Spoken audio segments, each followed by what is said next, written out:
Hello Imran, কে হচ্ছে সবার।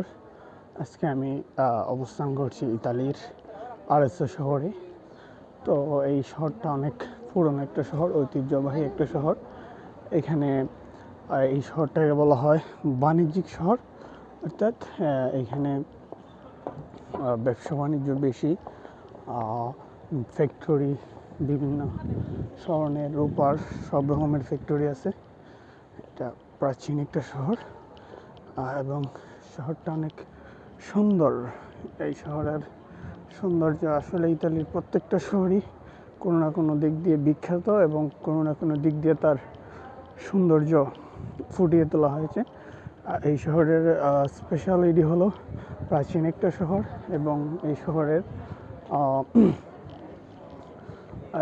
Mona Lisa, যে বিখ্যাত আর্টিস্ট মোনালিসা আর্ট করতেন হলো এই শহরের মধ্যে। এই শহরের একটা জায়গা আছে, যদিও আজকে আমি এই জায়গাটিতে যাইতে পারতেছি না।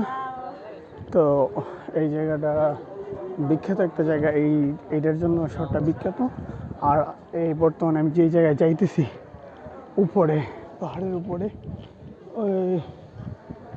ওই জায়গাটাও বিখ্যাত। ওই উপরে, একদম উপরে একটা গির্জা আছে, যেটা দেখার জন্য সবাই আসে। সেই গির্জাটা দেখতে যাইতেছি। আর বিভিন্ন ইতালির আরও বিভিন্ন শহর থেকে আর প্রায় প্রতিদিনই পর্যটকরা এই শহরে ওই গির্জাটা দেখার জন্য আসে। তো সাথে দেখুন, উপরে গিয়ে আবার আপনাদেরকে উপরের দৃশ্যটা দেখাবো। এই যে এই রাস্তাগুলো, এগুলো হয়তো এই শহরের জন্ম থেকে বানানো হয়েছিল, কিন্তু এখন